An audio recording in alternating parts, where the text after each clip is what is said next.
Hi, everyone here and around the world. Good news. We have broken through 266,000 subscribers. So please help us keep growing. If you haven't subscribed, please click on that red button on your screen. It doesn't cost you anything, but it helps us with YouTube. Also, on Thursday nights, after each live Wednesday night, Earthfiles YouTube channel broadcast, we podcast the new Earthfiles reports. And tonight's Earthfiles has a first-hand military eyewitness report about UFOs that have been going in and out of Earth's oceans at high speeds such as 700 knots, which is 805 miles an hour. And these mysterious water phenomena were monitored during and after World War II.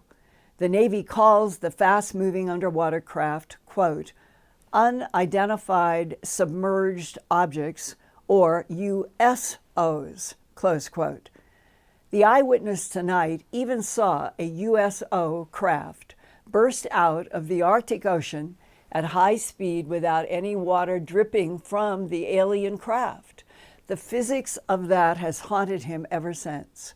Other military sources have told me that the United States began to catch on during World War II, that there were alien craft in the war skies linked to Germany's Adolf Hitler. And by 1949, after the war, scientists and engineers were studying the problem of anti-submarine warfare.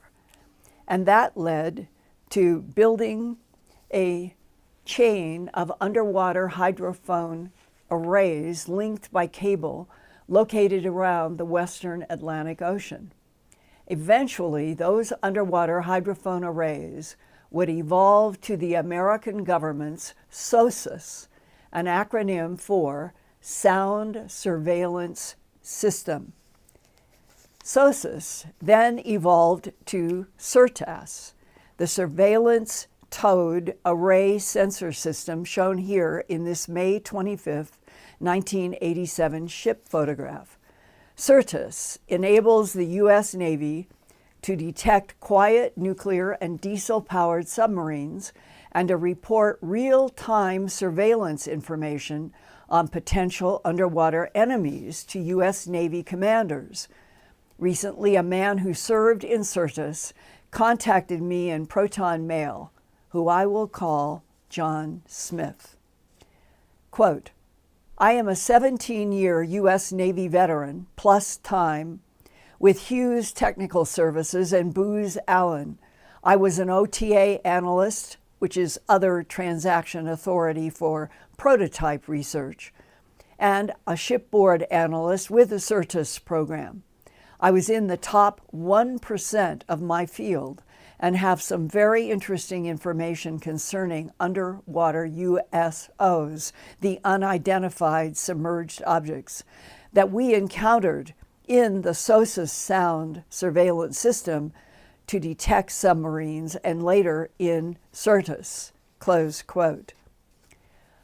Born in 1955 and raised in the Great Lakes region, John Smith joined the U.S. Navy on June 20th, 1972, and got out with plus time on May 30th, 1991.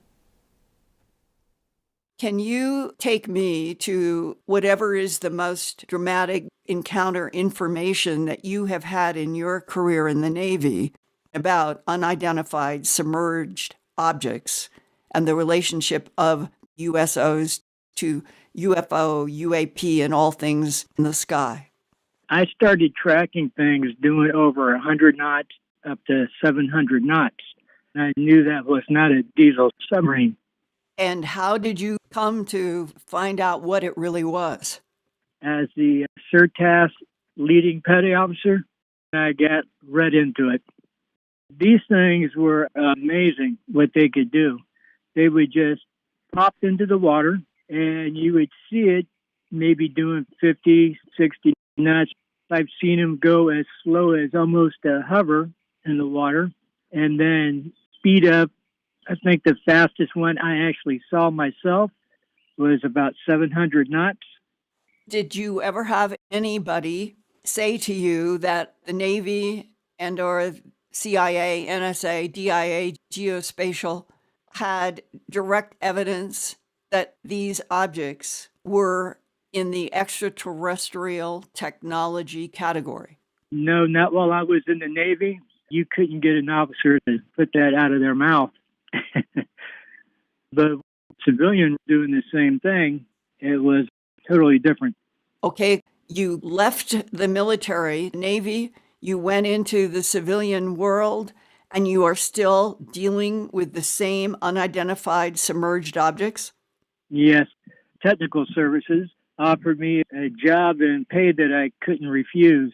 So I took the job with Hughes Technical Services, and I spent a few years in the Arctic Ocean, South China Sea, and north of Hawaii. Can you go into details of what you saw in these three different areas that relate to unidentified submerged objects, which in other interviews that I have done with people in military and or in intel agencies, unidentified submerged objects are extraterrestrial, and that I have been told flat out that our government has known for a very long time that advanced extraterrestrial technologies go in and out of the oceans and bodies of water of planet Earth. Yes, they have full control of the skies and water. They have full control of the skies and water. Yes, nothing we can do to stop them. So, And have you had anybody talk to you about examining an unidentified submerged object? well, you have to remember this is wintertime, and it was very rough out. We were out working on the back deck. I remember it was dark the entire time. It had to be December 1992. It was kind of rough out. So, everybody's paying real close attention to what they're doing so they don't get washed overboard. This is where? This was just south of Spitsbergen, Norway, heading north. That's where they keep the seed vault. And you are now how far over the Arctic Ocean? 100 miles or so, maybe 2. And describe in as many details as possible what you saw, heard, and learned. I didn't see it at first. I heard it. It sounded like a dishwasher that was hitting something. When it breached the water completely, it was completely silent. I didn't see any water dripping off of it, nothing. It was just a metallic looking, it was like twilight. You could see, but you couldn't see good. It was kind of a gunmetal gray looking. It had just completely came out of the water, and I didn't see any water dripping off of it. That amazed me. How do you explain that? I think their technology is just a whole lot better. They surround themselves with some kind of field, because otherwise, if they go down to 15,000 feet, they'd be crushed. Something is preventing the pressure from crushing them. And what was the shape of that object that you saw come out of the water and was not dripping water? What was that shape? Boomerang-looking. Boomerang-looking. Have you ever had, let's say, a theoretical discussion with somebody in the military or science about this as a fact, that there are these objects, they're called unidentified submerged objects, that they have the ability to come out of the water with no water dripping off of them, and the association is with a field around the craft to protect it? Exactly. And yes, we sit back in our area where we're working and we discuss it because we're in a secure area. It's like a skiff. So we could talk about anything we want in there. And we discussed it a lot. Were there any lights in any pattern anywhere on the Boomerang? I saw no lights at all.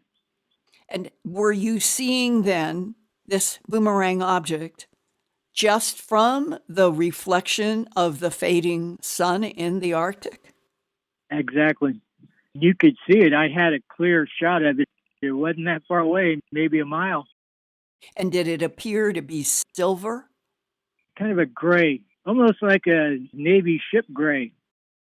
And what did this unidentified submerged object that came up and was making this dishwasher sound and then you saw it and there's no water dripping, what else did you see? Were you able to track it moving in a specific direction? It went up at about almost a 180 straight up, and it was gone within probably 10 seconds. And you're looking at them in what frequency, in what technology? I can't talk about frequency, but I could say it was very, very low frequency. And you're looking on a screen, and then you can produce paper copies of what's on the screen. Exactly. Thermal prints. In your career, did any of these unidentified submerged objects end up being the discussion of, let's say, superior officers, maybe even aerospace engineers, in which you are submitting evidence to them? Are the words extraterrestrial aerial object part of the discussions that you had with your coworkers privately? Only with the ship's master. And what was that discussion with the ship captain like? It upset him because he didn't like the idea of having something underneath him that large. He just called them aliens. And when he called them alien, what was the discussion like? We just agreed with him. We knew what they were. We all knew that we have our own craft, but that is not ours. We don't have that technology. We don't have that technology. So whose technology is it? In part 2, next Wednesday, May 15th, you will hear John Smith answer that question from words and images that he was shown on a highly classified digital iPad. And one of the answers is extremely surprising. And in last week's May 1st, 2024 Earthfiles YouTube channel broadcast, I asked you all a question that has been on my mind a lot since. How many of you think that opening up the truth that extraterrestrial intelligences are here on Earth and have been for a long time, that might help humans stop fighting and killing each other if we were told the truth? After we faded to black last week around that question at the end, I found an email from Mary White Jasper, who gave me permission to share her thoughts with you tonight. Quote, Linda, it is a fascinating thought. Some argue that the realization of extraterrestrial life could unite humanity against a common curiosity or a threat, potentially reducing conflict born out of our differences.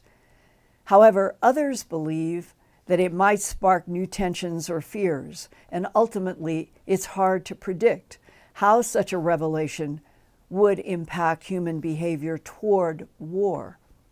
Despite advancements in technology and education, the roots of conflict often lie in complex issues like power struggles, resource competition, ideology, and historical grievances. Technology and education can mitigate some of these factors, but they don't eliminate them entirely. Additionally, human emotions, biases, and societal structures play significant roles in perpetuating conflict. Achieving lasting peace requires addressing these underlying causes comprehensively. If we consider hypothetical beings, such as tall whites, with extended lifespans, their perspectives might offer valuable insights into human conflict. Until humanity collectively evolves to a point where our innate tendencies toward conflict and aggression are transcended, we may lack the capacity to responsibly handle the revelation of extraterrestrial intelligence.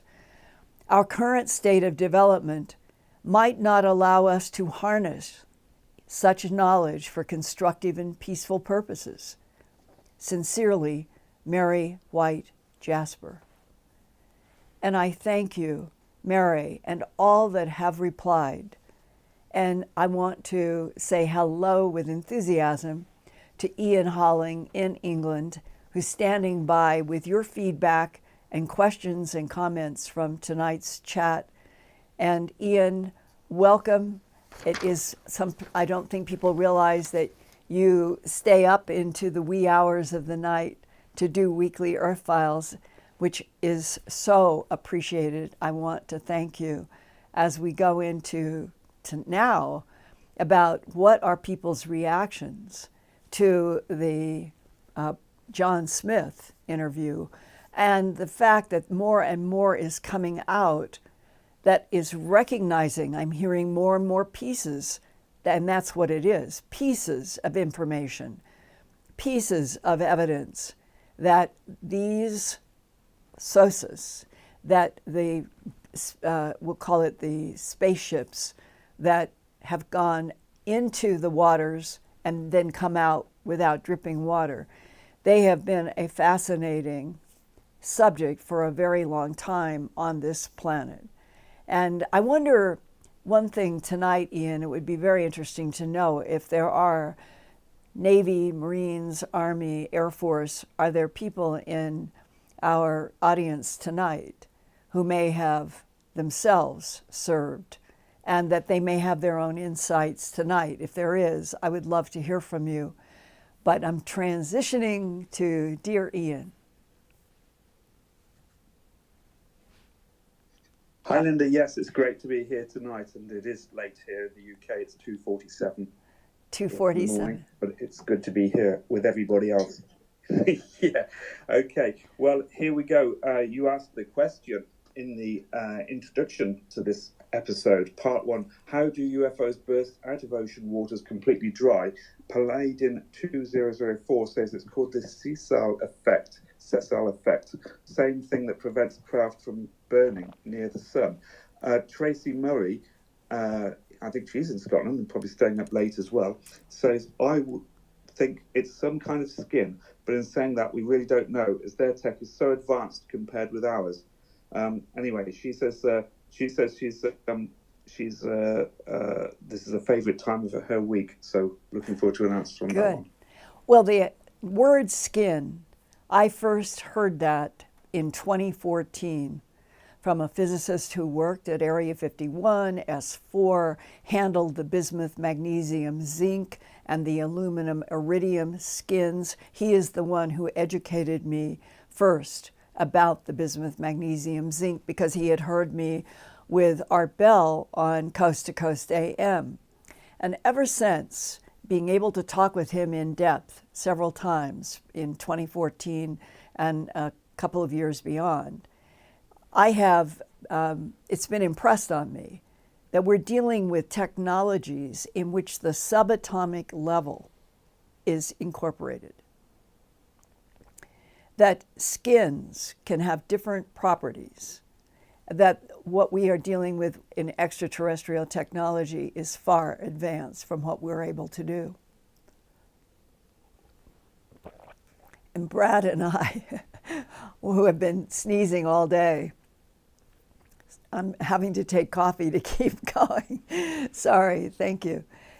The issue of being able to work at subatomic levels, understand what something working at a subatomic level and other levels into matter, being able to do different skins that would do different operations. That is part of the sophistication of the extraterrestrial craft world that we have seen, been able eventually to document some of it. But as far as I know, we have not been able to reproduce things like putting in control iridium atoms in straight lines and at 90-degree angles inside of pure aluminum. That was one of the skins in the craft from which the bismuth, magnesium, zinc layered material came, as I understand it.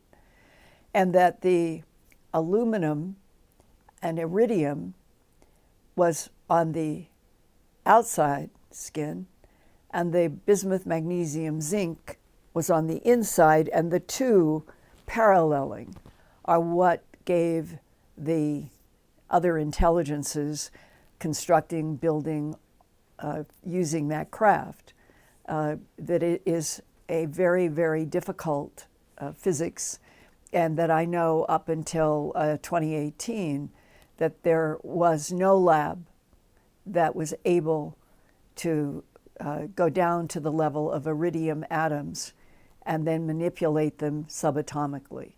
And so we're still at an age, a transition from everything that I've learned, where we can be in awe of what we find in some of the, we'll call them UFO, USO craft, that we can't reproduce yet without their help. And that I have been told that the tall whites are some of the ones who have been trying to help in some places, but that they also block certain developments because we are not considered to be a species that has evolved enough past war and conflict to have more sophisticated technology that would put us out into the universe perhaps too soon. And so that's sort of the big box of my comments, Ian, on that. Okay, Christopher Alexander in the super chat tonight says, have you heard anyone discussing the possibility that the invisible protection around the USO could be some kind of quantum level separation from our physical reality rather than a plasma type field? So people are talking about the actual physics behind it. Hardy Har 76 says they have a thing called border layer control, a material that's made in space and pushes back the waterline by about 5 milliliters at the push of a button.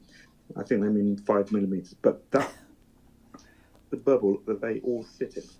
Ian, let me ask a question, assuming that person is still in the chat. What is the basis of your information? Do you have a military career now or in the past, a science career now or in the past, a medical?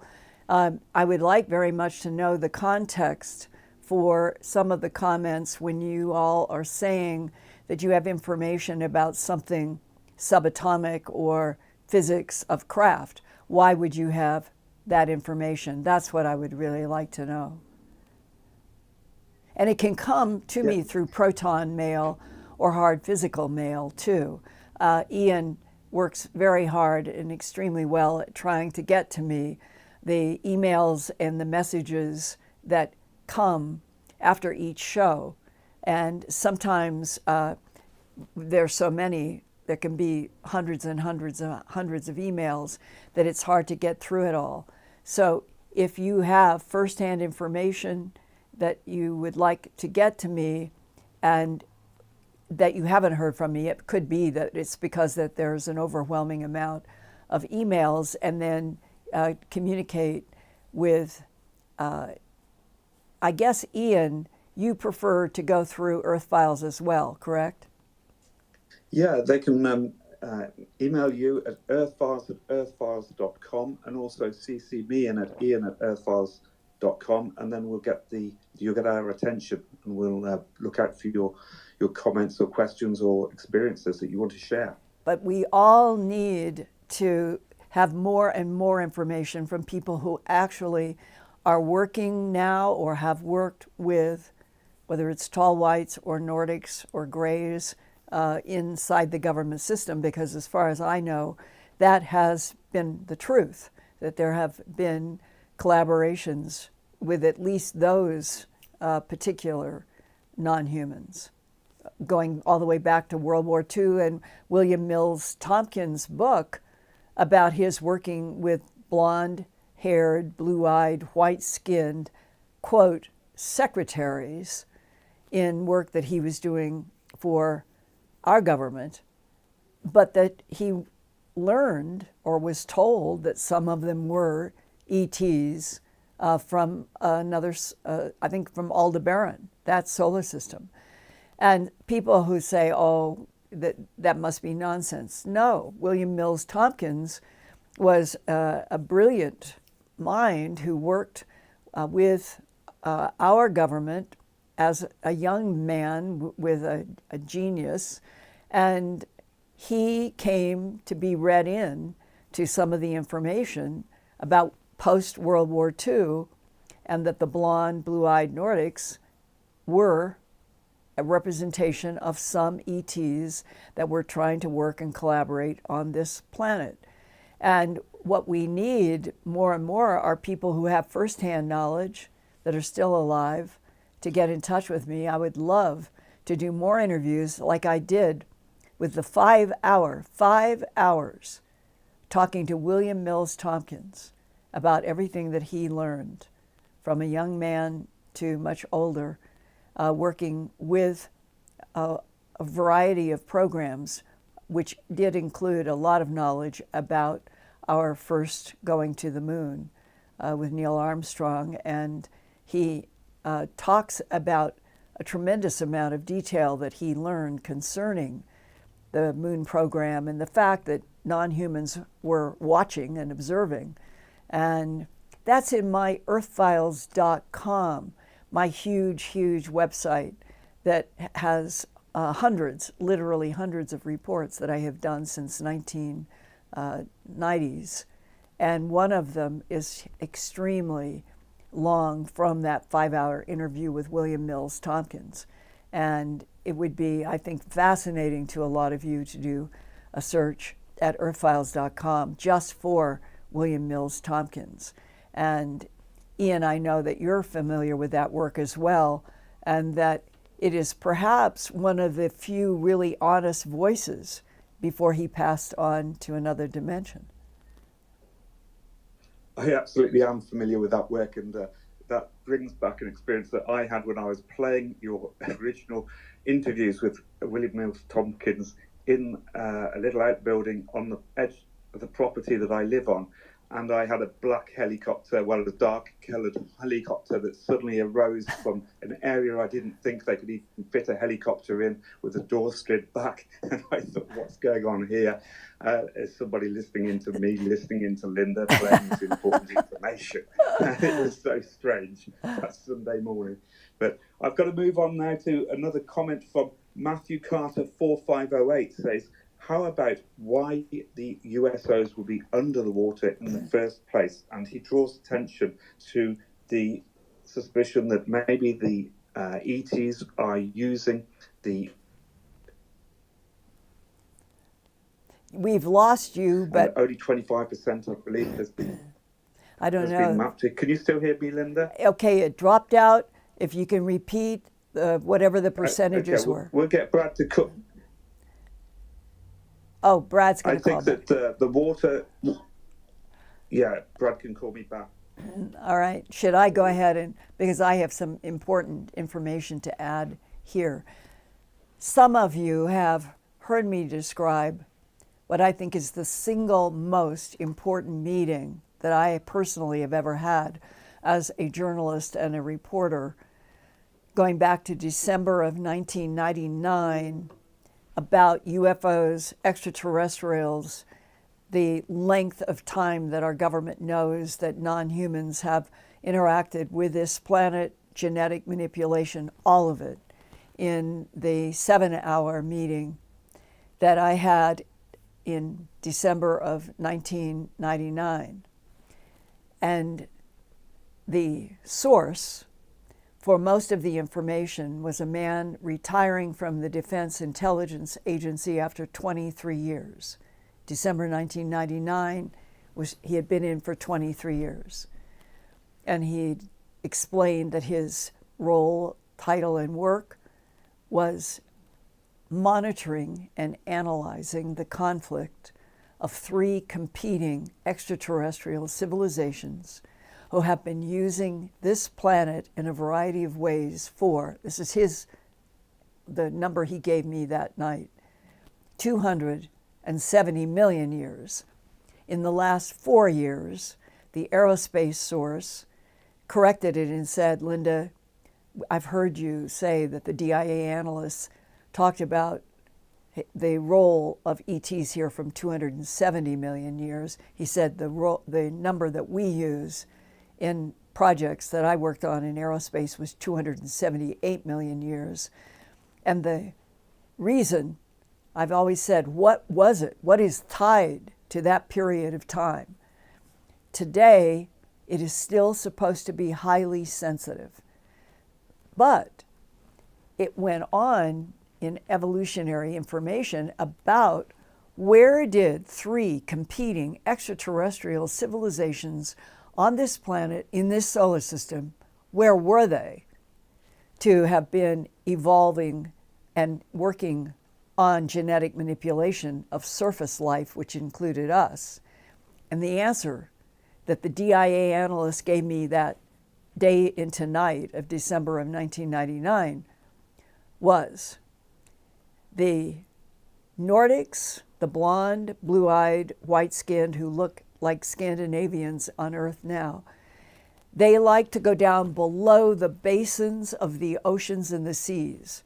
You would go down through the waters, you would get to the bottom, you continue through the soil, the muck, the mud, through rock, and you come out into gigantic caverns, one that has been described in science journals just in the last 4 or 5 years, where a mountain the size of Antarctica could fit in one of the huge caverns in the sort of, we'll call it the center portion of our planet.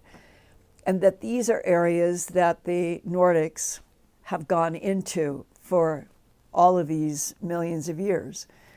And that the Greys prefer to be inside of rocky, high altitude mountains like the Himalayas and the Andes. That there is a reptilian group that are in conflict with the Greys and the Nordics, and I would say add today the tall whites and others, but going back to the 3 groups being described of going back to 270 million years, the reptilians preferred to go underground in all of the hot desert areas of the Earth. And with those distributions, below all of the 2/3 of the Earth is deep water. If you have technology that takes you through that water, through the mud, rock basins, and you come out into the caverns, that's where they have been. And that the Greys would be in the mountains and the reptilians would be underneath the desert lands of the Sahara and other hot places, and that they have always chosen there. Nothing has ever been said to me with actual hard knowledge about where do the tall whites base on Earth. When I've asked that question from people who have talked to me about working with them, they say the one base in this solar system that they know that the tall whites have had for a very long time is Ganymede. It is the largest moon in our solar system. It is around Jupiter, so it's Jupiter's largest moon as well. And that has been, Ganymede has been associated with the tall whites for me for a long time. So you put all of this together and you are looking at different extraterrestrials and different civilizations in perhaps different decades and eras on our planet, with some consistencies in the 3 that the DIA analyst gave me in December 1999, 270 million years ago, inside of the center of the Earth, inside the big mountain chains, and underneath the hot desert sands for 3 different groups. If there are any of you tonight here who have additional information, please send it to Earthfiles at earthfiles.com. Ian helps me go through, and I learn every week from more and more and more of you. And Ian, what do we have next? Hopefully, our grapefruit is having a problem, and sometimes we don't know if it's sunspots. We don't know what it is. I'm here, Linda. Here Ian is there, but sometimes it goes out. Me, so that's fine. My point that I was making just before we got cut off, I was talking about these statistics. The statistics, I believe, are that the water covers 71% of the Earth's surface, of which probably 25%, if that has been mapped properly. So a lot of it is unknown. It comes back to Mike Basil, for example, commenting that it's really good to hear this subject because he's recently been reminiscing about the James Cameron's The Abyss. And it also feeds into what people are saying, that maybe these ETs are a lot closer to home than we thought. Rebecca Menon lives in Lake Michigan. She says, I've lived on a beach of Lake Michigan my whole life. She can't see them close enough with a camera, but has seen them through telescopes. So again, we have reports of UFOs over and USOs over large bodies of water throughout the planet, around places all over the planet where there's large bodies of water. You reached out as well to Don K. Johnson. He says that he's to people who have got experience with military backgrounds. Don K. Johnson says in the chat he's got a recorded conversation with a Navy sonar guy who tells him a story about tracking a fast USO from a nuclear sub in the 60s. Tracking, it just broke out, tracking from a nuclear sub. Yeah, tracking a fast-moving USO from a nuclear sub in the 1960s. Well, there's no question that there are layers and layers and layers of activity in our planet, around our planet, in this solar system, and on into the Milky Way galaxy. Doesn't it just seem totally quaint to even say the words anymore? Are we alone in the universe? Doesn't that seem even preposterous to ask? Absolutely. I think we're more or less accepting that these days. Another thing is that I've met quite a lot of people, and I've spoken to people who have had abductions take place on a beach. Rebecca Menon, who lives at Lake Michigan, says she heard of a woman abducted by aliens walking along Malibu Beach at night. And I know this happens at beach locations, which again are sometimes locations in the early evening when there's not many people around, but again a large body of water.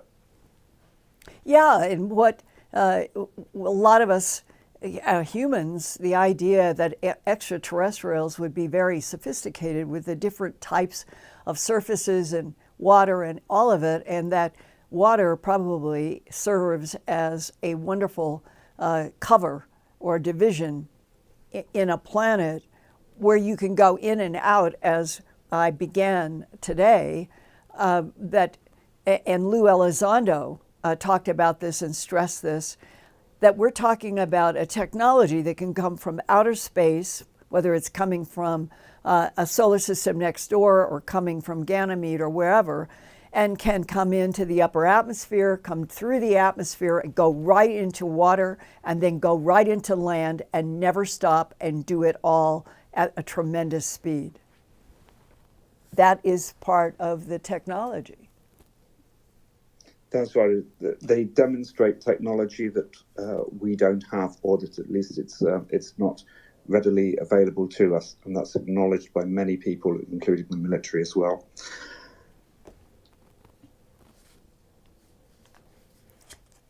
Linda, Tracy Murray says she can't wait for Earthfiles. This is the favourite time of her week.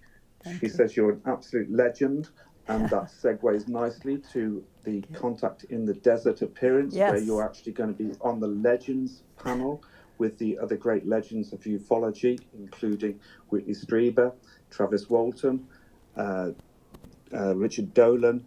I think it's all there. We're going to post some links to Contact in the Desert here, and just remind everybody that the dates for Contact in the Desert, here it is. The pioneers who paved the way for the legends of ufology. There's Russell Targ in there, as well as George Norrie as well. Yeah, it should be really fun. And if the Pentagon would let up on their restrictions of the, we'll say the world beyond the Pentagon, so that we could start having more congressional hearings and pick up on that inertia that it felt like the summer a year ago, that we, by now, that we would at least have the headline. So I hope that all of you who are here and in the very many countries that tune into Earthfiles, which is wonderful to feel like we're getting together on the planet with the same information, but that if people begin asking their congressional representatives, hold more hearings, it's very clear that scientists are talking about the work that they have done in the field of UFOs and phenomena and physics that are not human-based, and that there is a tremendous amount of evolutionary work that is going on privately and secretly, completely out of the public, related to what we have been learning with other intelligences. And to open it all up, the question that keeps hanging out there is, why did they classify reality in World War II and not declassify as we got into the 21st century? So there's a lot of facets, and the more you all in the United States, let your representatives know that you want to know the truth, maybe it will help Congress to at least be adding to holding hearings, because I think one of the best things that happened was David Grush being able to talk, even if it was under duress. His information opened up other doors that keep opening, and that's what we also need to see happen. Thanks, Ian. Yeah, okay, Linda. Tom the Man TV is in the chat today, and he also references perhaps his experiences with perhaps ETs who may be tall whites or Nordics. He says, I used to be called by people who wore blue jumpsuits with white boots and had blonde hair. And he also has a question, and the question is, can people who have had ET experiences suffer from PTSD? Oh, of course, and the second one, yes. PTSD is part of the reason why people like Dr. John Mack at Harvard got involved with human abductions. The stress, the trauma, oh, huge. I've interviewed about 3,000 people over the last 45 years. And there are some people that they begin shaking and cannot stop, depending upon what aspect that they are talking about. So I think that there are so many misunderstandings because there is so little open public discussion, and that to be on a planet that has so many layers of lies just doesn't make any sense. So let's keep trying to open up the topics that you all can participate in. Go ahead, Ian. Yeah, okay, we've got another question here from Barber0611. Linda, do you know about any upcoming congressional inquiries into the UFO UAP phenomenon? I guess we should also include the USO phenomenon in that as well. I think that there are efforts trying to organize in different offices, and I hope that there will be more openness before 2024 is out. But paralleling this year, I don't think that I have seen so many, whether they are personal emails or proton mails or comments on television, radio, or science papers that are being published, as about things like, are we going to have a micronova from the sun? How dangerous will it be? Will there be some interaction with black hole energy that might cause floods. There's a growing list, as if there is a back wall that seems to be setting up, that there are all kinds of problems, potential dangers in front of us, and that the government can argue, oh, well, that's why we have to keep it quiet, because we can't have everybody under duress. Others argue, well, we need to tell everybody what may be coming so that people can psychologically get used to it, and that will help keep them strong. And there are so many arguments that I have heard people in the last few months about, are we headed towards something that is not just the revolution of a headline, we're not alone in the universe, and we're going to introduce you to tall whites, Nordics, tall grays, blues, short artificial intelligent grays, and you can just keep on doing this, that there's many different possibilities of interaction with beings that know more about our planet and our solar system and our galaxy than we do, by a long shot. And another part of what has been emerging, but there is not a lot of dialogue about it in news or anything, even though I find it one of the most fascinating subjects of everything that is happening now. And that is here, this was April 24th, not very long ago. And this was in the Science magazine, Our Planet. And this was the headline: a scientist says he has the evidence that we live in a simulation, which is a hologram, and that he's writing about this, that the second law of infodynamics could prove it, which is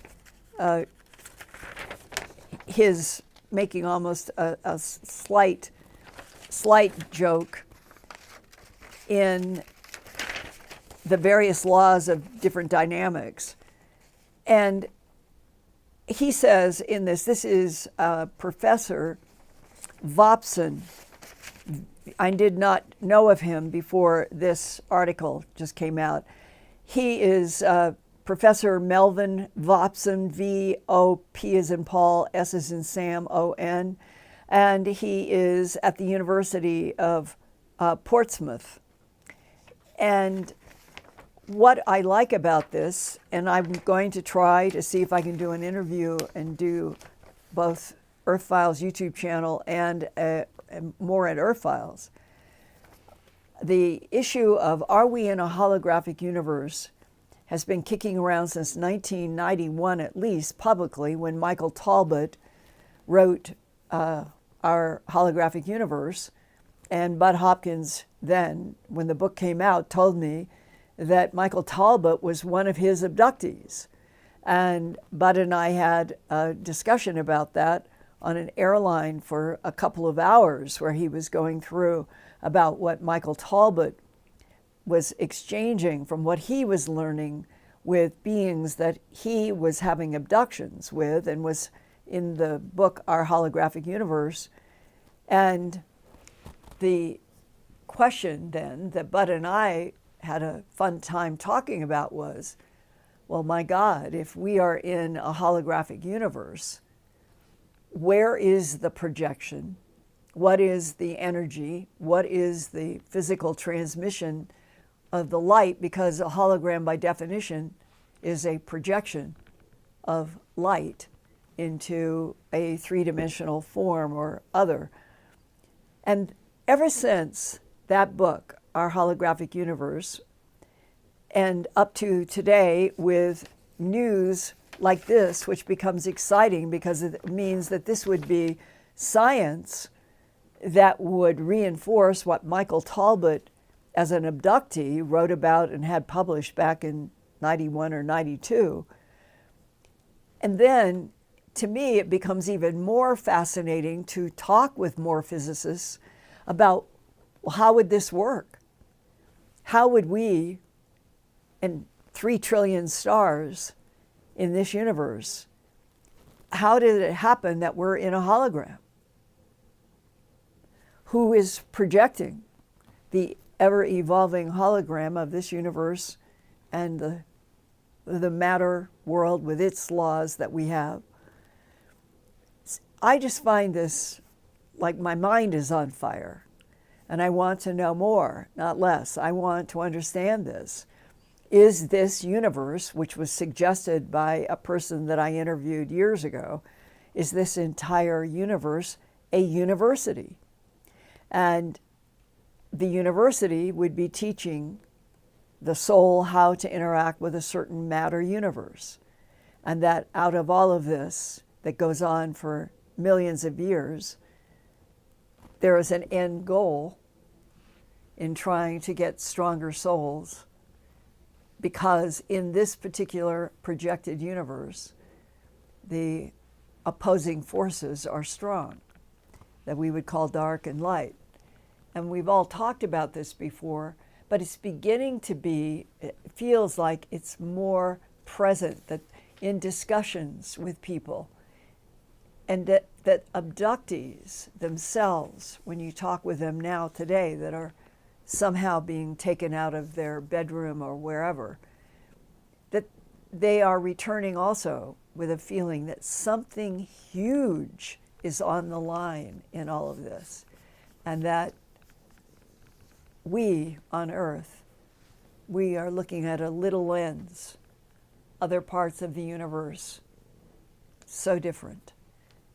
And that makes it, to me, exciting to keep learning and doing more and more of this, and hoping that we will finally get past the age of lies and untruths and move into an age where it was so exciting and it really made a difference for everybody to know the truth, the whole truth, and nothing but the truth.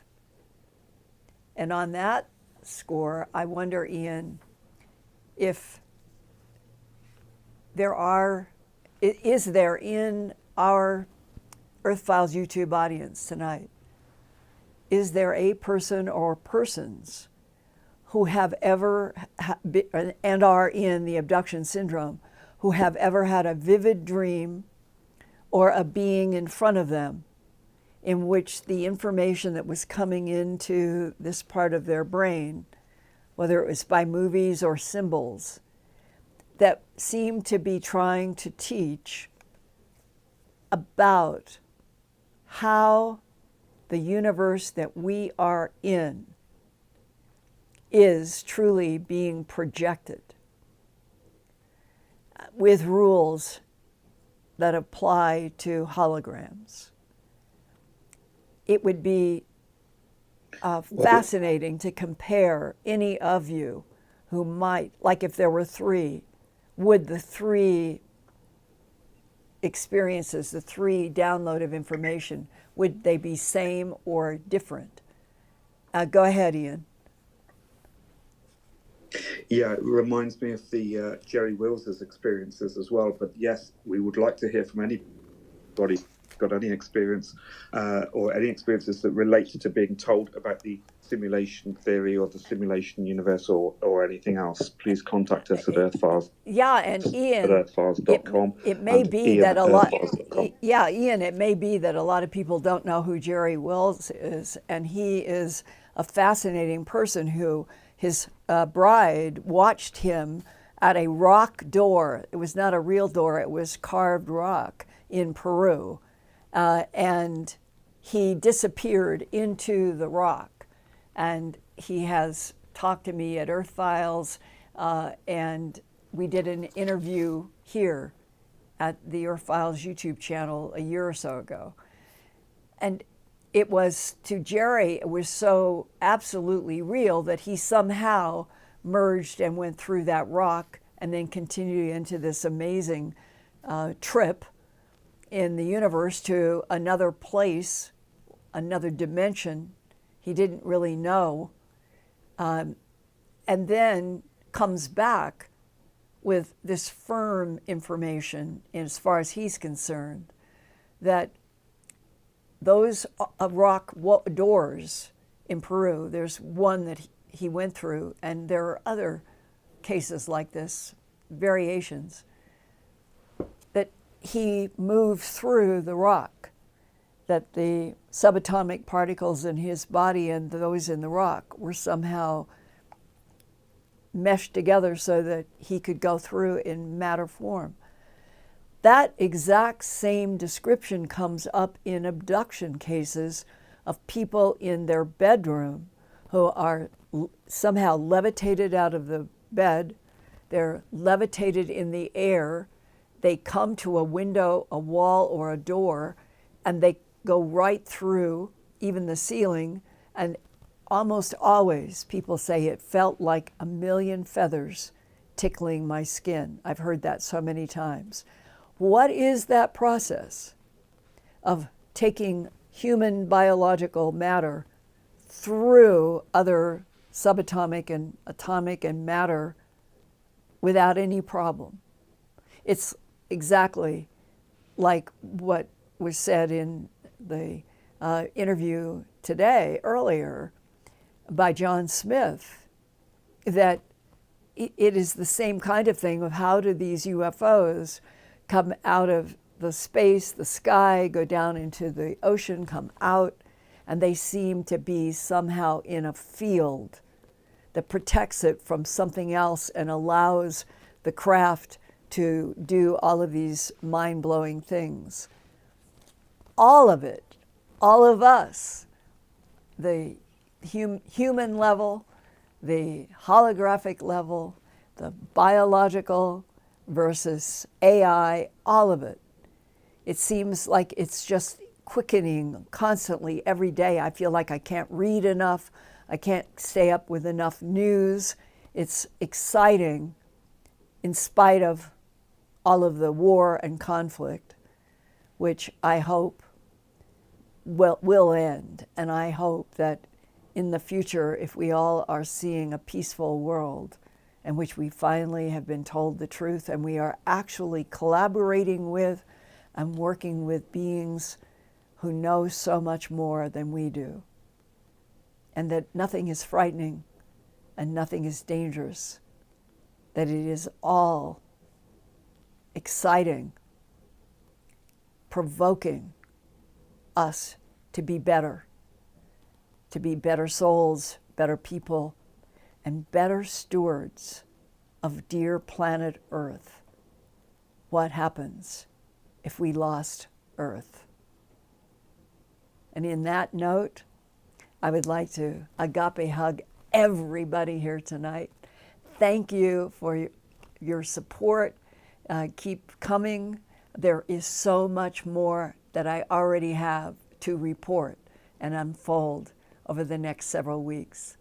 I really love you guys, and we all need to keep working toward light and peace and agape love with each other and our dear, dear furry souls. Thank you.